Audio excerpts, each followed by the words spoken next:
E para a gente poder aprofundar essa discussão sobre a escala 6 por 1, conversamos neste momento com Felipe Tavares, economista-chefe da BGC Liquidez. Uma boa tarde para você, seja bem-vindo. Boa tarde, Estevão. Muito obrigado pelo convite. A gente agradece o seu tempo disposto aqui conosco. Bom, estamos aí com essa pauta, mais uma vez, a gente tem acompanhado as discussões, os argumentos pró, os argumentos contrários, as polêmicas envolvendo todo o acervo eleitoral também de 2026, que impacta muito isso, mas em argumentos objetivos. Como que o mercado está encarando a possível aprovação do texto por parte dos deputados, a tramitação em urgência e essa negociação que o Hugo Motta tem feito? Primeiro, assim, que existe um receio dos impactos econômicos, dada a dificuldade de se estimar e ter esse cenário, né? Outro receio é que essa celeridade criada pela urgência do projeto, ela diminui o tempo para se entender realmente o tamanho desse impacto. Mas, assim, de primeiro efeito, né, a gente tem uma certeza, o setor produtivo ele tem uma certeza de aumento dos custos relacionados à mão de obra. O segundo efeito disso é um aumento ainda maior sobre o custo de mão de obra por conta da escassez de mão de obra que se vive em vários setores de serviços.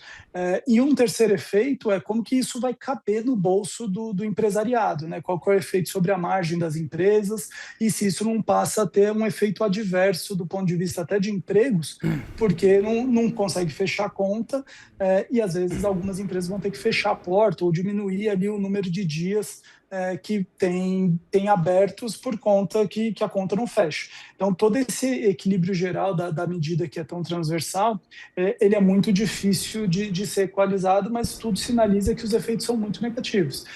E aí, outros efeitos negativos é aumento de preços, queda de produtividade, e isso cria um cenário muito adverso para a economia brasileira de forma ampla. Se o governo, se o governo conseguir criar, por exemplo, Felipe, um mecanismo de ajuda para as empresas, para compensar pelo menos nessa fase transitória com uma possível aprovação da PEC que termina com a escala 6 por 1, esse incentivo pode auxiliar ou vai acabar gerando um problema fiscal ainda maior para o país? Com certeza ele cria um impacto fiscal muito maior para o país, e aí esse emendo pode ficar muito pior do que a história como um todo, porque aí são efeitos negativos se sobrepondo. E aí vale lembrar que assim, a gente tem estimativas de mercado, né, pessoas falando que o impacto sobre a margem das empresas vai ser a casa de 9, 10 bilhões de reais. Né, o governo não consegue achar esse dinheiro para manter um net zero, né, um efeito líquido final 0 a 0. E ainda que ache, você tem aí um efeito de distorção de alocação do recurso público, que gera efeitos em outros pontos, dado que o cobertor é curto, né, e todas as necessidades que o país tem.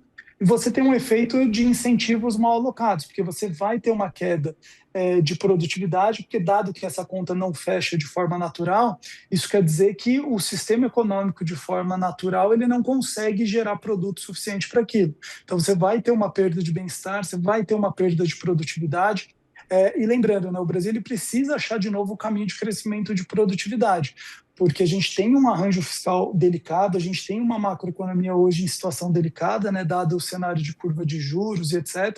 Então não dá para o governo resolver uma medida que pesa a inflação, que pesa a queda de produtividade, com mais risco fiscal, né? Porque aí o agregado todo pode se tornar muito pior do que já é. Então, assim, infelizmente, a medida ela é complexa e ela demanda tempo para ser equalizada, ser entendida na sua completude, né? E tem um ponto, né? Criou-se distorções entre setor privado e setor público, porque você tem diferentes timings de implementação da medida, né? Então, o setor público vai ter 12 meses, o setor privado 60, 90 dias, isso vai gerar uma diferença ali de competitividade, de isonomia, isso deve pesar sobre litígios também.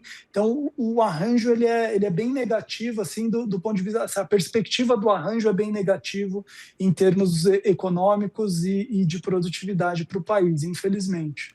Felipe, por um outro lado, a gente vê as discussões sobre, por exemplo, saúde mental, sobre estabilidade, sobre lazer do trabalho para as pessoas muito maior. Essa conversa ela é muito atual. Existe algum modelo de jornada de trabalho que pode ser intermediário entre a proposta que existe hoje do 6x1 e a 5x2, que vocês vejam com maior otimismo?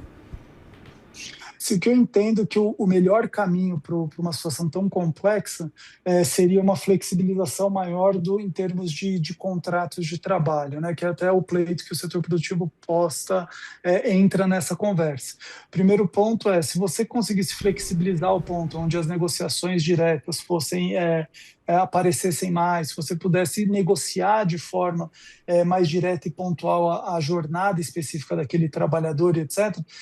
Obviamente, diminuindo o custo, né, das contratações, né, contratar no Brasil tem um custo elevado, você talvez conseguiria ter o aumento de produtividade, você conseguiria ter a flexibilização da jornada que é tão desejada, sem precisar trazer ali um custo implícito, né, nessa escolha, porque via flexibilização você conseguiria achar o equilíbrio para os casos particulares. E lembrando que você tem muitos setores impactados de forma diferente, né? Por isso que eu falei que é muito difícil fazer a estimativa completa tão rápido, né? Você tem comércio, serviços, você tem o setor agrícola, você tem indústria, cada setor com a sua particularidade e especificidade. Por isso que a saída seria uma flexibilização maior dos formatos de contratação, podendo negociar caso a caso, né, com o trabalhador. A gente conversou com o Felipe Tavares, economista-chefe da BCG Liquidez. Muito obrigado por despender esses minutos aqui com a gente. Um abraço para você. Muito obrigado, foi um prazer.